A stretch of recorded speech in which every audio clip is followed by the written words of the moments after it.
Hello everyone, and welcome to today's webinar, an update to the ICMJE recommendations by Andrea Rossi and organized by EMWA. Today the webinar is also open to non-EMWA members. My name is Diana Ribeiro, and I will be your moderator today, together with Carolina Rojido and Tania Puvirargesingue. As you know, unfortunately, it's not possible to provide a 100% stable internet connection. If for any reason the presentation needs to be cancelled, we will let you know by email as soon as possible. Before we start, I'd like you to get familiar with the control panel. It should stand on the right side of your screen, and you can minimize it, expand it, and move it around. You can either type in questions in the chat panel, or you can raise your hand to speak live.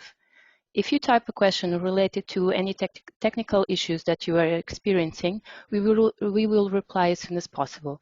And if it's a question to Andrea relating to the presentation, we will read them at the end of the presentation and you can hear his answer.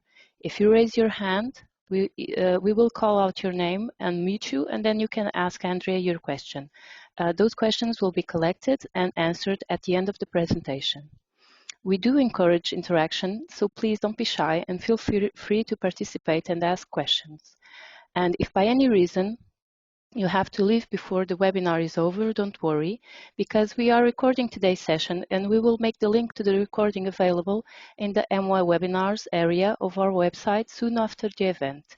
Since today's webinar is also open to non-members, we will upload it to YouTube so you can watch the replay. Our panelist today is Andrea Rossi, who has been working as a medical writer since 2003.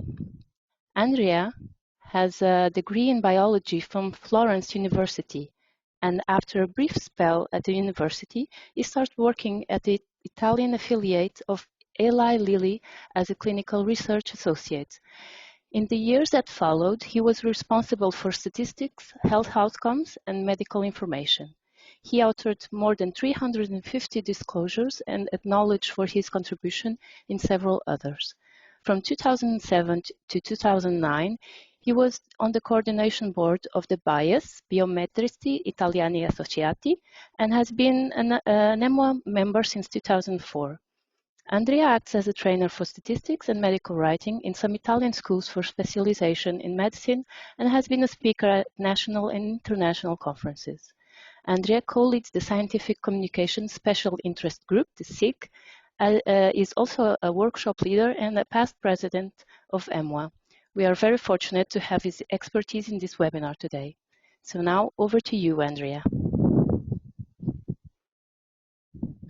Thank you very much, Diana, for the presentation, and thank you very much for the huge number of attenders to this webinar.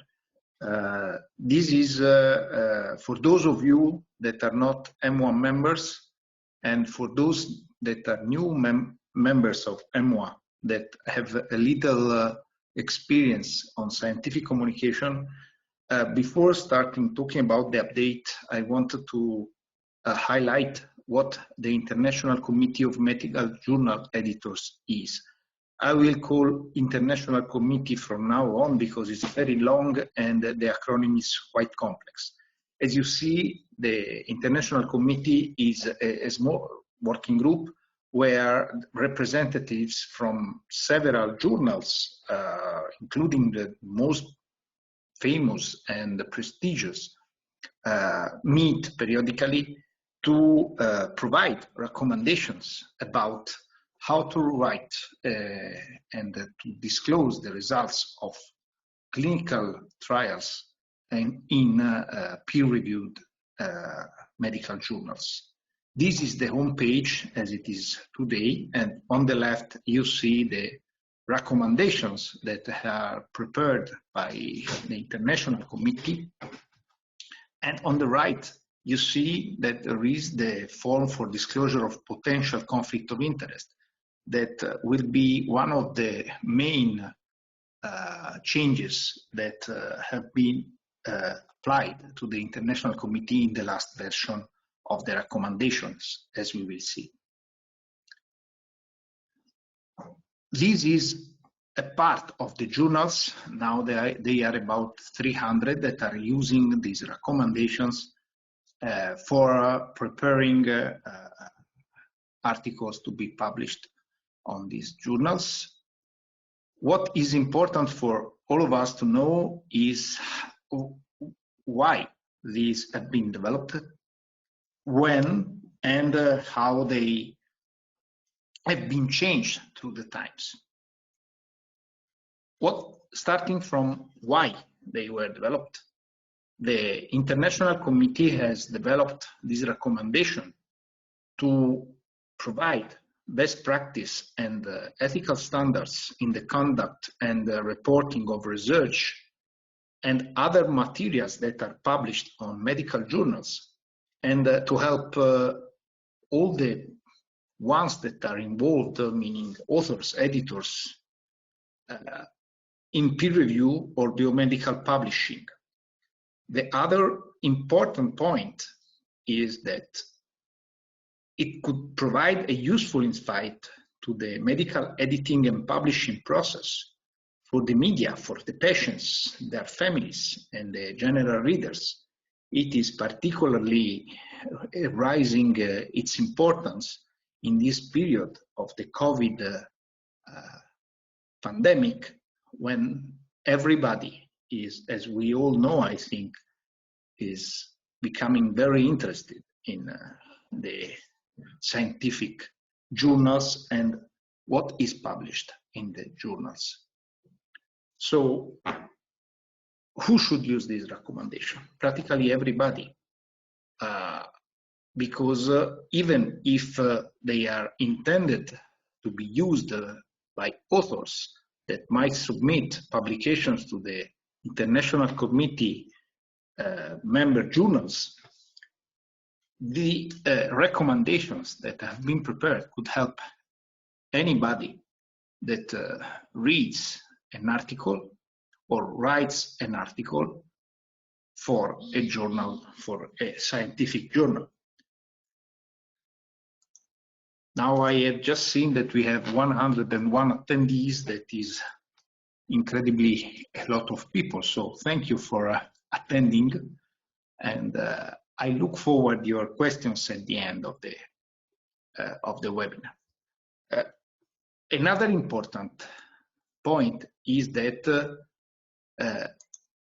the recommendations, the International Committee recommendations, do not say we have all the know-how to prepare an article. They suggest to use other guidelines to prepare a good publication for scientific journals, and they suggest to go to the equatornetwork.org website for anybody that should be interested in understanding how to use these recommendations. There is a workshop that is organized and is well attended to all the conferences organized 2 times a year by EMWA, and we all wish that when this quarantine status or this limited travel period will end, we can meet again there. And I look forward to have those who don't know to this meeting, to this workshop. So who should use these recommendations? Fundamentally, any journal, any scientific journal, any peer-reviewed journal, meaning that anybody that is following is requested by the International Committee to advise, just to give them the possibility of updating the list of the journals. As I anticipated earlier on, there are about 300 journals now that are officially using these recommendations, but they are growing from day to day. The other important point is that as the International Committee is a non-for-profit organization, they have no power to let anybody to give for anybody mandatory adopting these recommendations.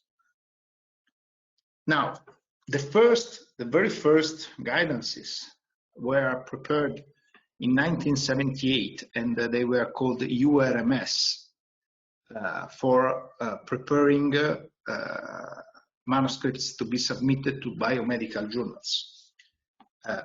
After their preparation, they were published, and they were very basic, the first one. What is good is that you can have all the list of the updates, and as you can see from 1979 till last year, they were a lot of new versions, and not a lot of updates, and the last one occurred on December 2019, and this is the index of the new recommendations as it appears now. Luckily, together with these new recommendations, the International Committee has published also an amended version of the index where the modifications are highlighted. I don't know if voluntarily or not, but there are two sections that have been changed that are not highlighted here, and these are how results and references have to be disclosed. As for medical writers, that I think are the vast majority of the attendees to this webinar, these are crucial aspects, as well as the new concept of financial and non-financial relationships of the authors that must be disclosed. Now, let's start from this point. Now we are moving from conflict of interest to disclosures of relationship and activities. What is the difference? The difference is substantially, as you can see here, is that any author that has also non-financial conflicts that could influence its writing, or how the data are depicted in the article, have to be disclosed. What is important is the concept of any potential conflict of interest and bias that could be influencing the article. Another important point is what you see here on the left side, that is written in red, about clarifying what is an author's relationship or activities that could represent conflicts. Reading what is written there, meaning although the presence of relationship or activity does not always indicate a problematic influence on a paper's content, perception or of conflict may erode trust in science as much as actual conflict of interest. Substantially, what is important in that statement and the new version of this International Committee statement is to clearly let the reader understand what could be any potential conflict of interest that should represent a bias for the authors, for each of the authors. And this is a substantial change compared with the previous version, because the concept of the perception of the reader was never taken out, was never the rule, never appeared before. So what is important is stating these potential conflicts of interest or these relationships and activities that might bias the authors in the form that we will see in a couple of slides after looking at other editings from the previous version. And as you see again, any relationship and activity that might bias the author's evaluation or the reviewer's evaluation, and here is clearly stated, has to be disclosed. So it's not only a matter of the authors. Now, anyone that is involved in the revision process, in the peer review, must disclose any relationship and activity. Finally, the disclosure of activities that could influence the judgment of the editors too, that at the end of the game are those who decide if accepting an article or not. It's important that the editors require to the authors and to the reviewers to share any relationship and activity that could bias their judgment, that could bias how they disclose the results of a trial. Now, we have here on the left, I will open the link to the new form of the International Committee to be used when you submit any article. I wish that the link opens and I wish you see everything correctly. Here we have the first page, the instructions on how to fulfill it, and I will show you fastly how to fulfill it. And after putting the name here, I will leave the other fields not fulfilled, but you see you have to include the date when you share your potential conflicts of interest. So that is the only change compared with the previous version in terms of what is reported there. And this, as you have understood, is different from what is written in the guidances. The other question is, are you a corresponding author? And I put it yes. I put the manuscript title, just a test, and the manuscript identifying number, I don't know, so I will skip it. Now, just to show you how it works for those who are new, if you put here, this is simply a general question. Are there any relevant conflict of interest for you? If you put no, you see nothing happens. If you click yes, you see there is a name and institution of the company that you have to put here,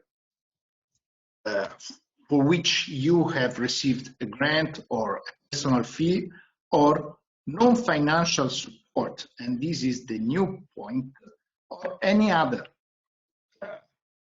potential conflict of interest that you have to disclose.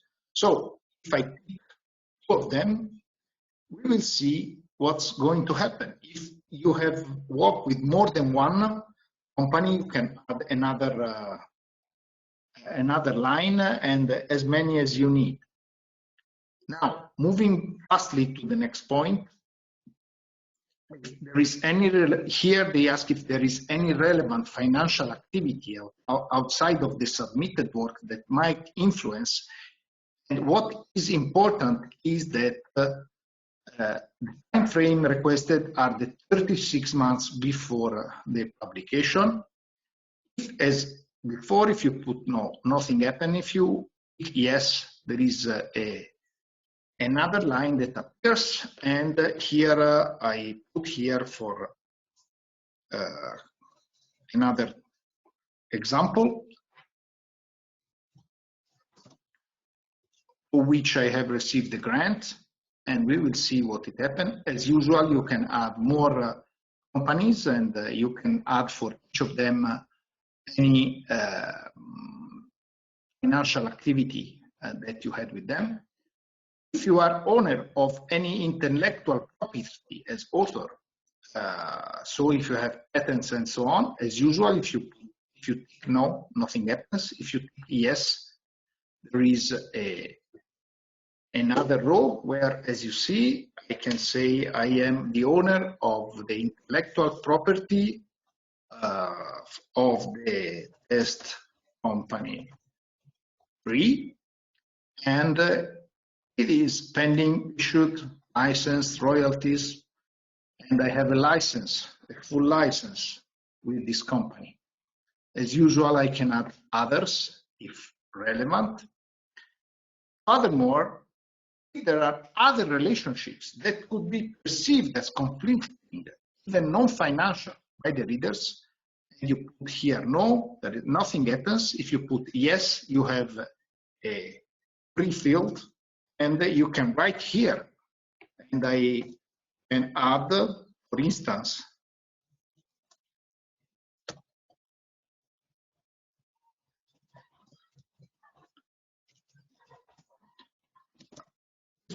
this text. Now, as we have fulfilled all the above parts, when I click on the Generate Disclosure Statement, you see that automatically what the informations that have been placed above are automatically reported here. And it is what you have to do. Now you should have to save this form and submit together with your article to the journal. So as you can clearly understand, it is very simple, but authors could have a lot of issues in preparing this form. So we as medical writer can help them understanding what are the meanings. So if you have any question about the meaning of any of the questions that appear or what it means, I will be more than happy to answer at the end of my presentation. Now let's move to the next points. Another point that has changed is the diversity and inclusion in the editorial board. It is very important, I think, from a cultural point of view, that adding broad and diverse array of authors, reviewers, editorial staff, and editorial board members and readers is adds value to the quality to what is published.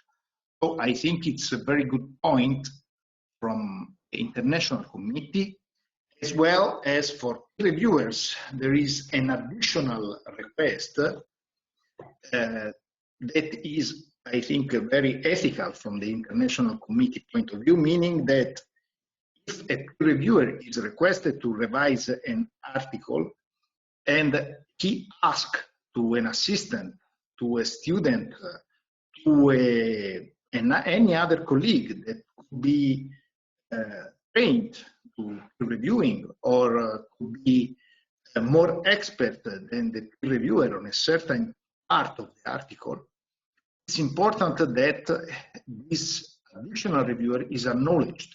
And that is what is requested now by the International Committee. It was not before.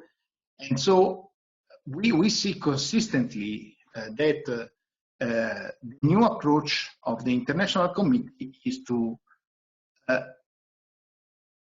ensure transparency of any phase from the writers, from the reviewers, and from the editors. Why? Because for editorial advisory boards, the journals are encouraged to establish an independent and diverse editorial advisory board to help the editor establish and maintain editorial policy. And if delayed, the next question that is now moved to the previous part that we have seen earlier on.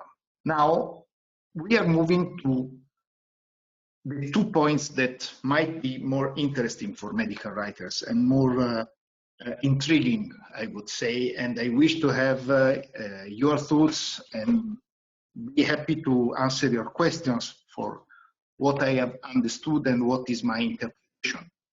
The first one is about trial registration. Now it's specified that as any other clinical trial, this has to be registered in a publicly available clinical trial register, and you see that here there are some examples that were already, that were already listed in the previous versions. Now they have specified that as a minimum, the register must have at least 24 items to be included in the from the study to identify how the study is conducted.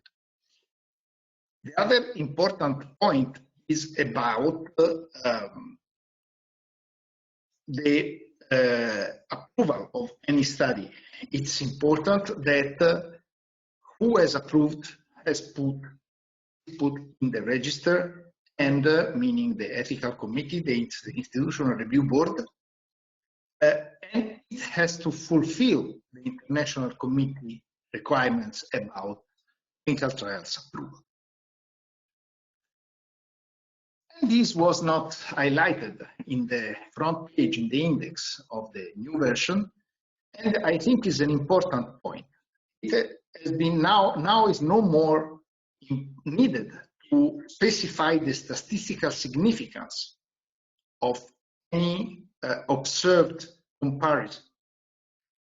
Why? Because as we know, there is a general moving from statisticians from the value of P to the importance of highlighting what is the average value and what is the variability around this value. So the mythical P below 0.05 is becoming every day less important from a statistical point of view, because clearly it does not ensure a clinical significance that at the end of the game is what is important to understand for clinical trials. Now, and this is, we are moving to the part that I think is most intriguing for any medical writer. Authors should avoid citing articles from predatory or pseudo journals. As we know, there is a emerging and growing evidence that there are a lot of predatory journals that are an incredible business that grew in the last years, because authors have to publish. The publish or perish situation is becoming every day most important, especially for academic authors. So, from a medical writer point of view, what is a predatory journal? We have prepared, together with ISMAP and EMWA, a joint position statement trying to identify and to say everybody, do not publish on predatory journals. Now the International Committee follow the same approach, saying don't cite any article published on predatory journal. But what is the question? The big question is that even if you read the joint position statement, you have several different methods to identify if a journal is predatory or not. And they are sometimes very different. Sometimes journals that appear as predatory using a certain criteria, not using another. So I think is a very hot topic now, and we are working as EMWA, as a European Medical Writer Association, in our special interest group on trying to have a second version of this position statement and to have clearer instructions for any medical writer to ensure that we are not citing predatory journals or pseudo journals as required by the International Committee. But I look forward the input of anybody. I look forward anybody that could be interested in meeting the scientific communication special interest group of EMWA to find a good way to face with this crucial aspect. Before concluding, because this is my last slide, and I look forward to your questions, another important part is what you see related at the bottom here, meaning that till now it was requested not to include abstracts that were presented at congresses in the references for a publication to be submitted to one of the journals that follow the International Committee recommendations. Now it has been deleted. So finally, I think now in this period when we cannot attend scientific congresses, it is even more important that we are allowed to cite this type of publication of disclosures. So I thank you for your attention. I'm sorry for the shutdown of my computer, and I look forward to your questions, and thank you for your attention and attending this webinar. Thank you, Andrea, for sharing with us all this information and for going through the bumps in the technical issues. We already have a couple of questions from earlier in the presentation. So someone asks if, as medical writers, should we also complete a form for each manuscript that we write, or is it saved for authors only? It is requested for authors only. Okay, yeah. And this is to go back to the slides. And do we have to state the purpose of the personal fees? Sorry, I don't understand what is the question. You mean personal fees as writer, as author? Not sure. I'm going to ask the person who asked this question if she could clarify a bit more and tell us what do you want to know. And Andrea, could you tell more about the composition or staff of the IC and if they are selected regularly? You mean the International Committee? Yeah, yes, mean? Yes. Yeah, no, it's a voluntary participation. I mean, the editors of the different journals can decide to participate to the group, can decide to attend their meetings.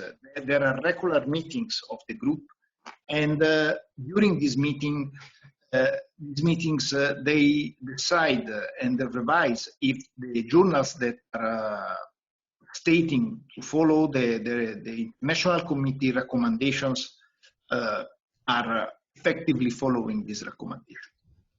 On the other hand, it's a good stamp for each journal that says, I am following the International Committee recommendations and I'm one of the members of the board. Okay.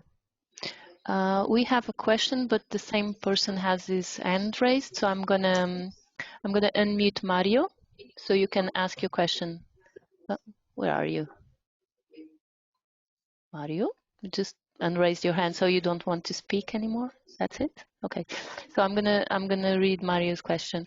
The question too in the form is: did your institution in any time? What does it mean if the institution I'm working with is 20 years old? Let me see.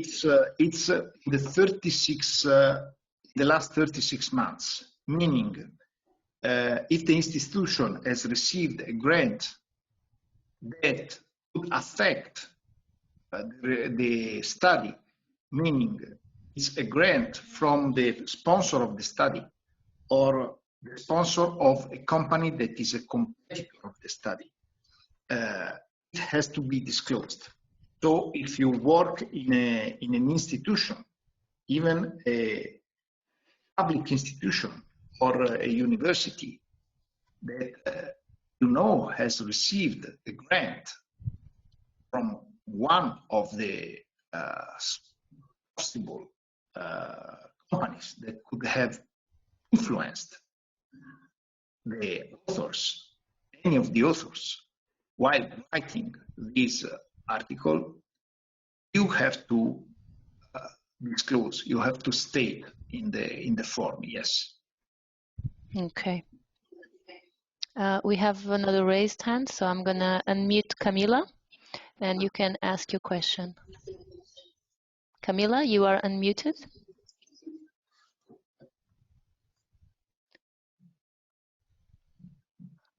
Maybe she's...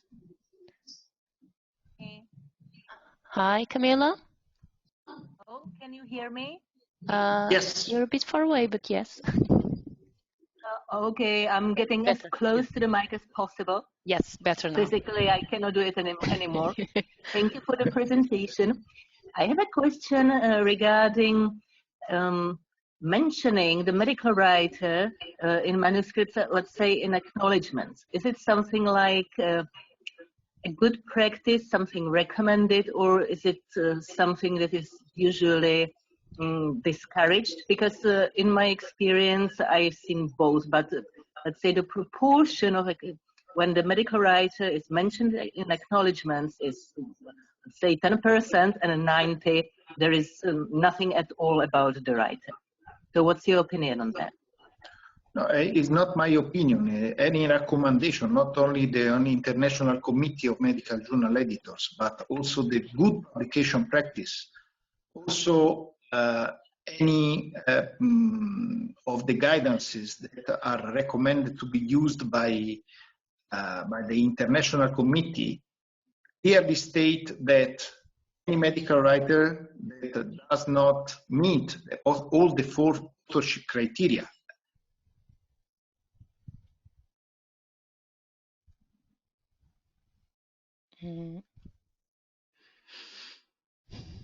Andrea?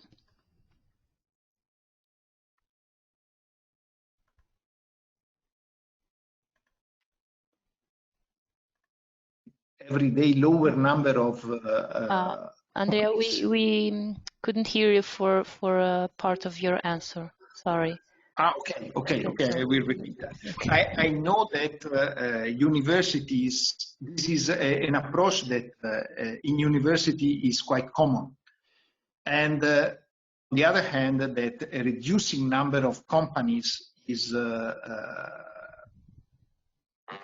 maintaining this approach.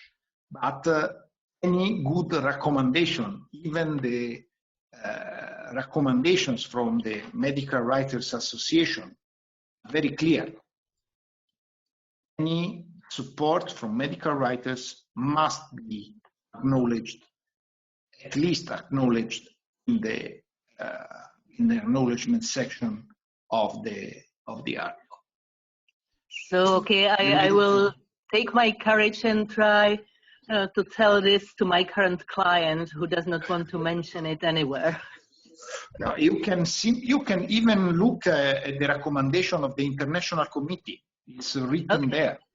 And you can say, it's not me. It is what is recommended.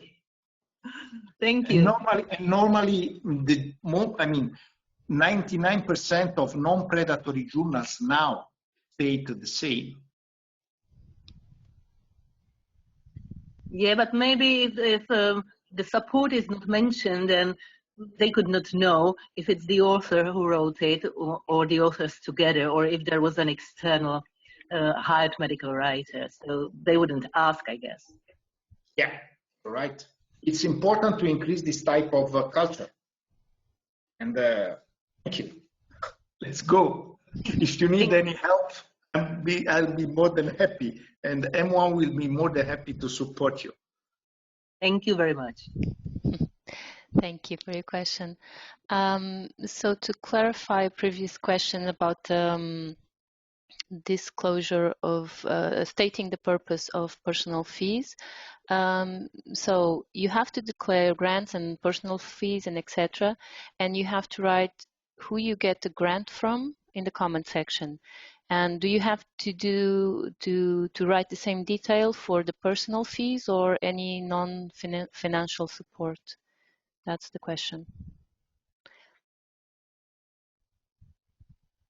You have to declare any financial and non-financial conflict of interest. Meaning, if it's personal, that is the very first row that we have seen in the form. That is for personal fees. So if you have received an invitation to a congress and you are paid for the travel, or you are paid for the hotel when you are at the congress, yes, you have to disclose it.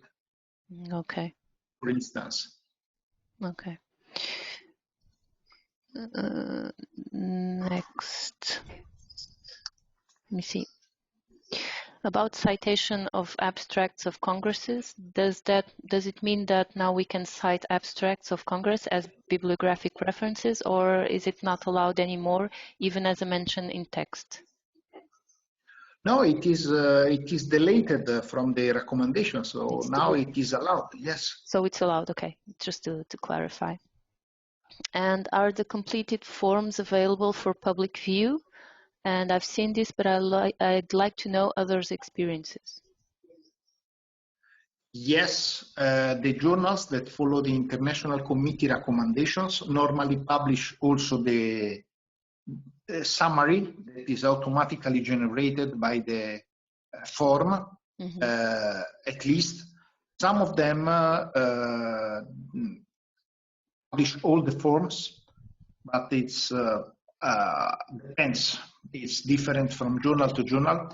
As we are clearly, I think, and that is my personal feeling, I think that now journals are moving and the editors are moving to an increased level of transparency. So any information that is included in the submission now is moving to be published.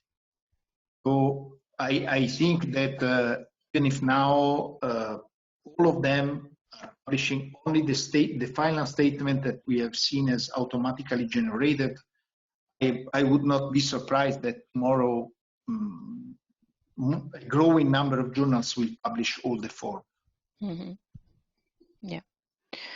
Another question is that I understand that the International Committee is a small group of editors. Membership to the committee is by invitation only. Other journal editors are not part of the International Committee, can only state that they follow the committee recommendations, but not that they are members of that group. I'm not sure. It is true. It is true. What is less true is that you can become a member of the board if you want. They are a very small group and they have very limited resources. As we have seen, it is a non-profit organization. So if there is an editor that wants to become part of the committee, I think that now they will be more than happy to engage new members of the group. Yes, I would say so. Should a medical writer co-author a publication if he or she has only evaluated data and written the publication? I think. No. We have to follow according with the International Committee of Medical Journal Editors, authorship criteria is not enough. Yeah. They are famous for criteria, meaning be an author, you must have contributed to the design or to the analysis or to the interpretation of data.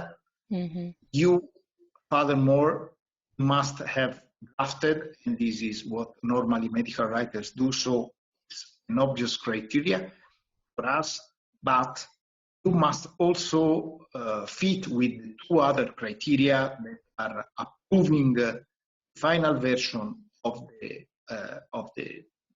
publication of the article and take the full responsibility of the content.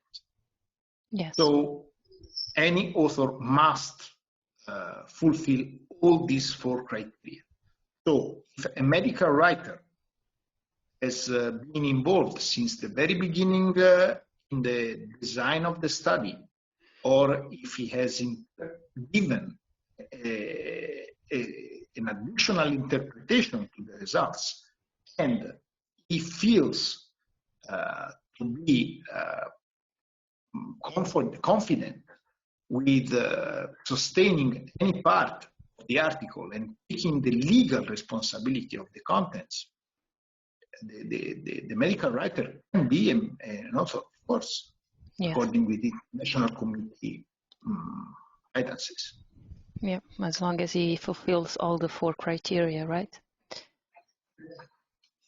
Okay, I think we don't have any more questions.